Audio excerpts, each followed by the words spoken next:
Welcome back to Kryptolytix, giving a fresh take on crypto analytics. And this is your crypto recap, where I cover some of the things going on in the crypto space. So let's jump in. Okay, so it's been a little bit since I've done one of these, but it's actually away in Asia for a few weeks. It's really hot over there at the moment compared to where I'm living. So I ended up getting sick, and so I just wanted to recover from that before doing another video. But I've been active on X covering some of these topics. So anyway, let's just jump straight in. Here we are on the Bitcoin cycle chart, which is where we like to start all of these videos. And in one of my posts, I put a fractal, which is a potential pathway. Now, this is probably not going to happen, but essentially all I did was I took this price action here. So the last time we went sideways, and then basically just copied it over here. Now, when does that ever happen? You know, perfect fractal. Well, it really doesn't, let's be honest. So, you know, it's just like a pie in the sky moon boy thing, but that's path to 100K. If we just did this here.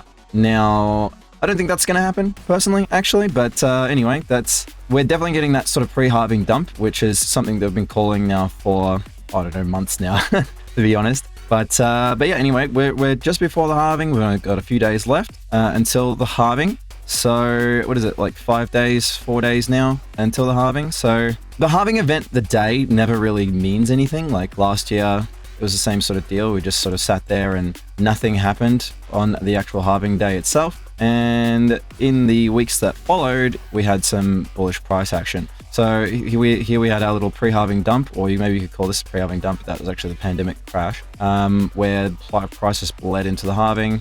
I think the thing is, as well, is more people know about the halving now than in the past. So, you know, we actually, if we have a look at the cycle prior, which is what I've been drawing more parallels to for this cycle, we got a pump into the halving, and then we actually retraced further past the halving. So if we do something like this, we could get like 147, 150 odd days. So maybe like 3 months potentially of further drawdown or just sideways price action. So these are the two scenarios essentially where we get a pump after the halving, and then also we've got the sideways grind as an option as well. Now the sideways grind actually could potentially be quite bullish. Well, I think it is bullish overall. I mean, Bitcoin's bullish, let's be honest. But I think the main thing to really focus on is the longer we kind of go sideways, and maybe if we just get trapped in the range here, then all of the moving averages, everything comes up. So any mean reversion back down to some of those moving averages essentially are much more shallow than what they would be as if we just came straight down now. Because if we come straight down now to the bull market support band, for example, which is 220-week moving averages, exponential and simple, then it's actually would come down to 53K.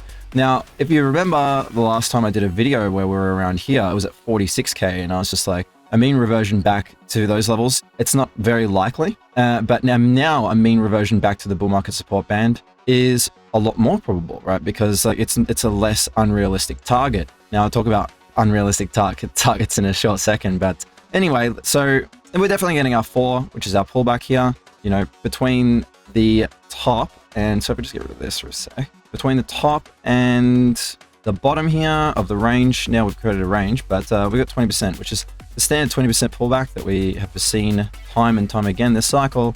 But if we do get a pullback down to maybe 55K or so, that's a 35% pullback. Again, that's not very dramatic for Bitcoin. Although we'll have to see what kind of price action we get now with the Bitcoin ETF approval in Hong Kong. But anyway, I just wanted to quickly touch on that. You know, the levels I'm looking at currently is about 57K, 58K.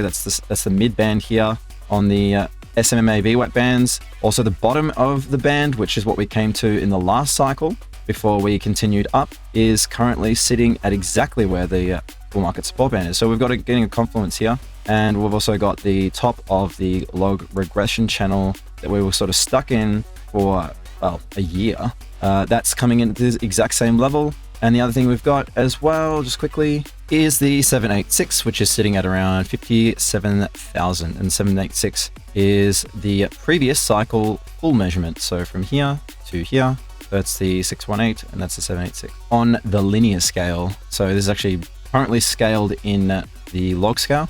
But anyway, so the other thing we've got is the 21 smooth moving average, which is kind of like a trend you know, when we're below it, generally it's a bear market. Or it's quite bearish, and when we're above it, it's generally quite bullish. So this one here, that's around 56 at the moment. And then we've got the median line on this log regression channel, which, you know, you could see it acted as support there. For example, when we fell down below it, that was quite bearish. When we broke above it, that was well and truly confirmation of the bull market. Quite late though, if you were waiting for it, but 50K they're both sitting at the same place, around 50. So we've just got all of this here. I will say though, if we lose the 50K level, and that's actually quite bearish, and, you know, we might see a deeper pullback. I don't know where to, but I don't think that it would be that deep. Now, there's been a lot of talk about the reasons for this pullback. Now, I think that part of it was just a leverage flush, but also there was geopolitical reasons. And one of the reasons why I wasn't concerned generally is that, you know, Iran is generally quite measured with what they do geopolitically. And they also gave everyone 72 hours to respond. You know, they basically telegraphed everything they were going to do, just about, except they depleted about $1.3 billion worth of weapons from Israel and the collective West. But essentially, when it comes to all of the actors in West Asia, or the Middle East, it's also known as, Iran's probably one of the most measured parties politically, and, you know, their retaliation essentially to what Israel did in Syria at the embassy, I think it was pretty measured, and that's all they want to do, is just test their capabilities. And essentially they just said, we're going to do it. That's why US said we're not going to get involved, and they did what they were going to do. So that's pretty much it. I think as far as that's concerned, I don't think there was going to be much of an escalation when it comes to Iran, because over the years, I've seen time and time again, they've just been super measured with what they do. So basically, I wasn't concerned at all, and I was just buying the dip.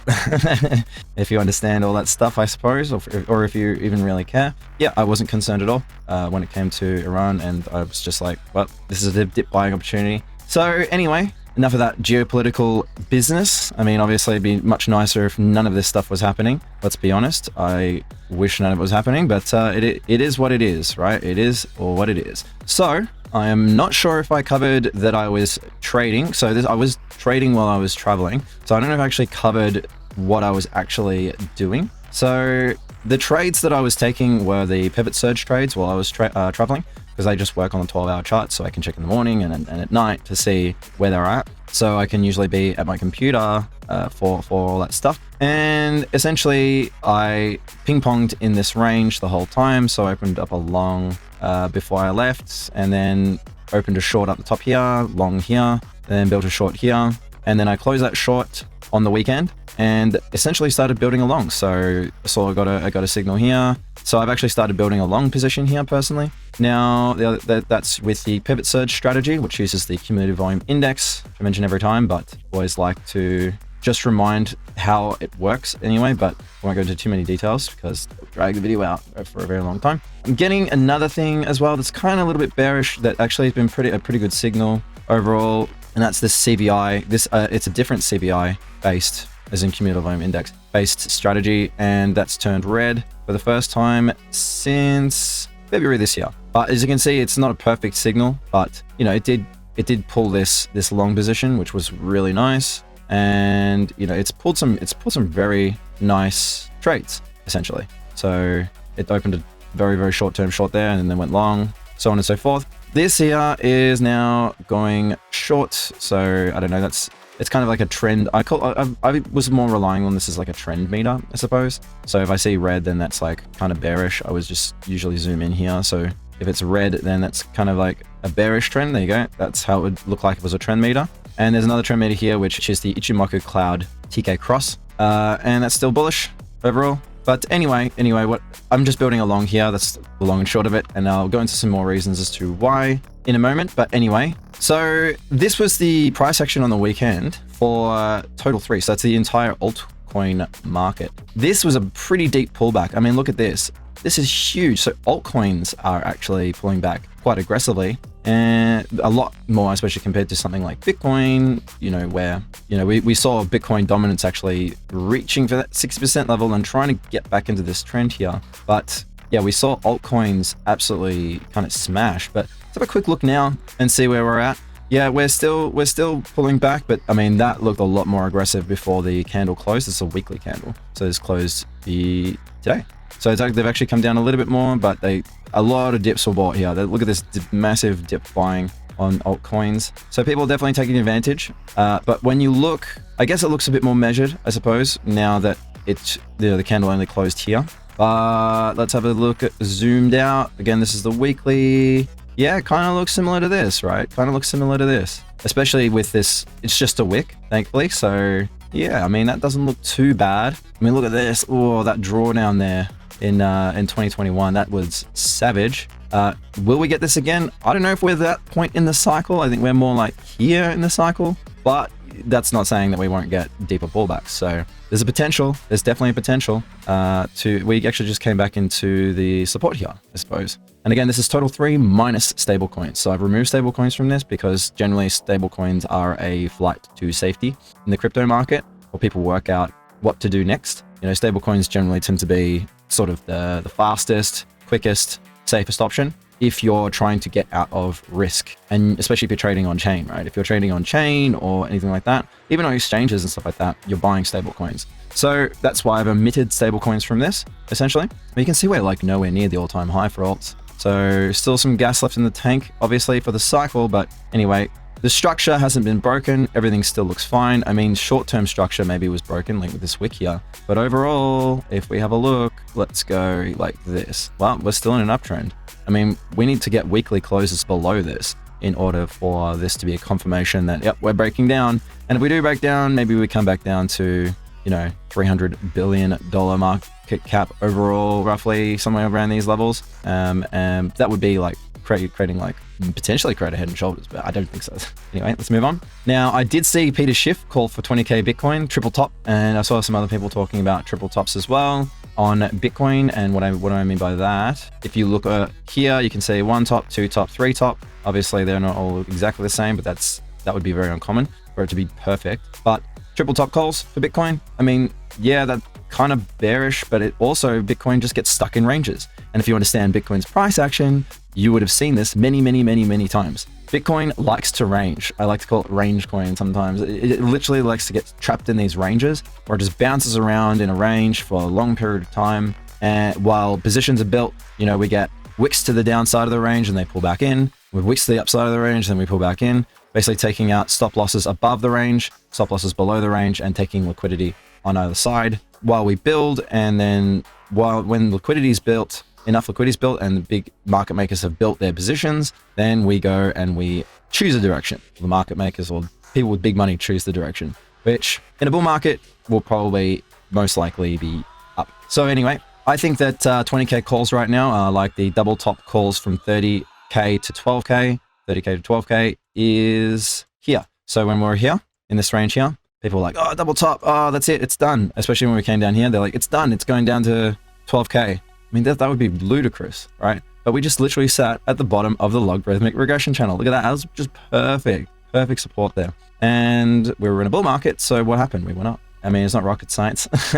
So I just see that these calls for 20k right now just sound kind of ludicrous at this point in the cycle. But you know, I just think that bears with these crazy targets will get wrecked. I mean, again, I was in a short, remember? So it's not like I wasn't short-term bearish, but I was just trying to capture a small amount of money in a trade. That was it. So I didn't have unrealistic targets. And as soon as my strategy told me to flip my position, I've already started flipping it. Will it go down some more? Then yeah, there's a pretty good chance, I guess. There's definitely a pretty good chance that we'll sort of see that sort of mid 50k region. But we also could just range sideways for a long period of time. So as I say here, then there's a high probability, considering Bitcoin's not past, but anyway, with 3 to 6 months of potential ranging price action. So there you go.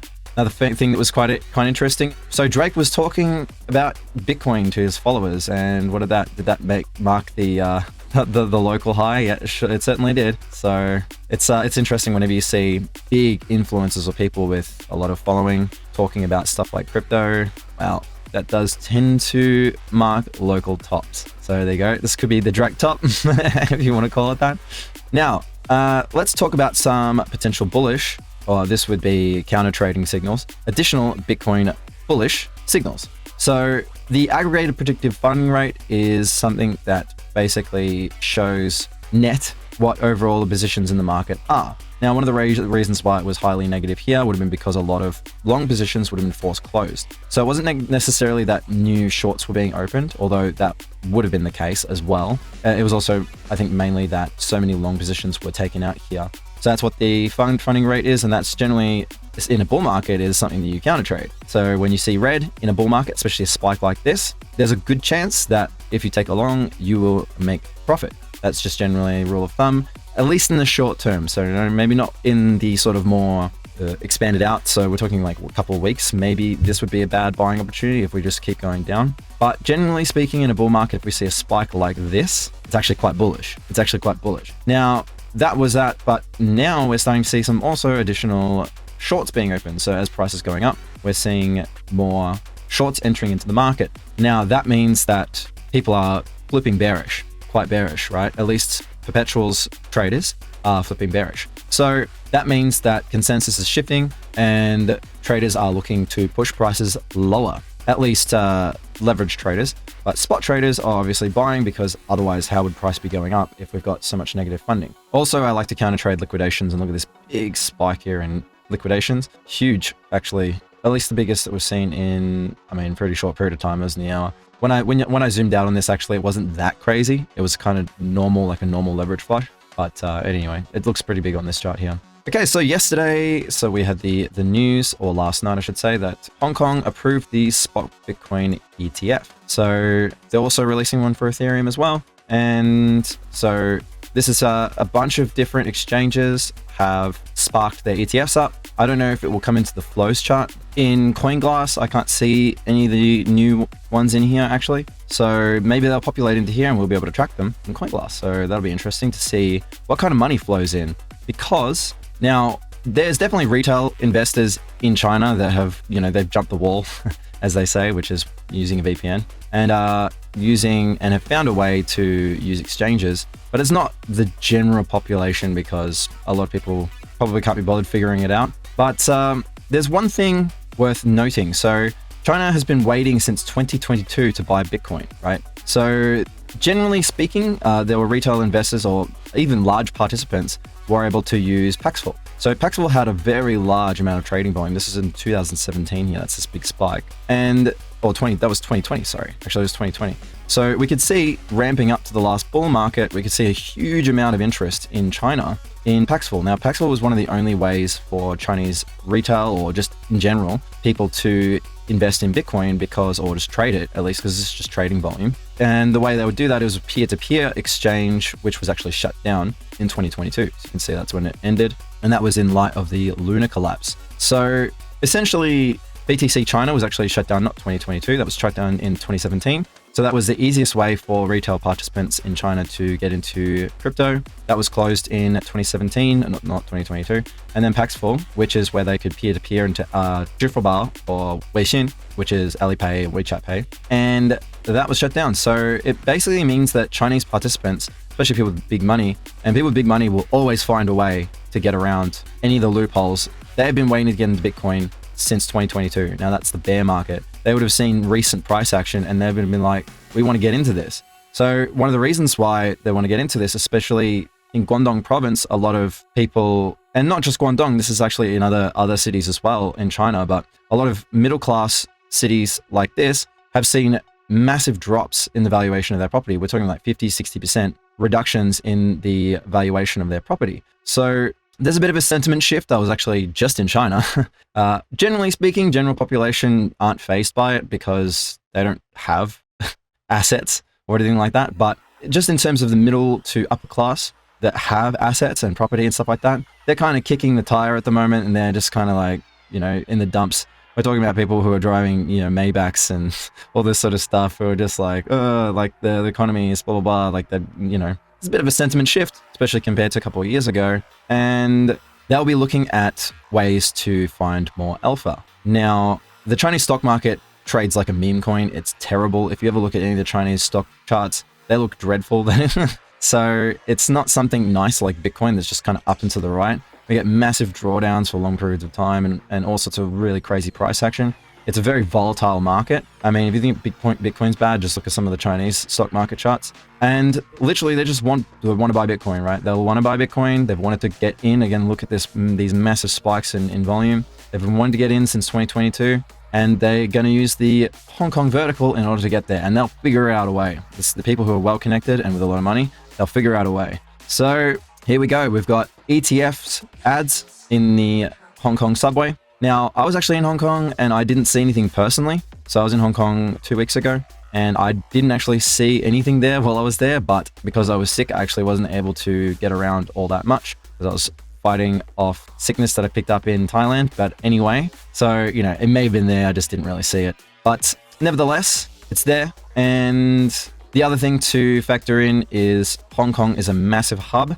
Not as big as it was prior to the protests and stuff, but a massive hub for international finance. So it's definitely one of these things where there will be decent inflows. There's no doubt about it. There will be decent inflows into the Hong Kong spot Bitcoin ETF. It's just that when will they come? They might take some time.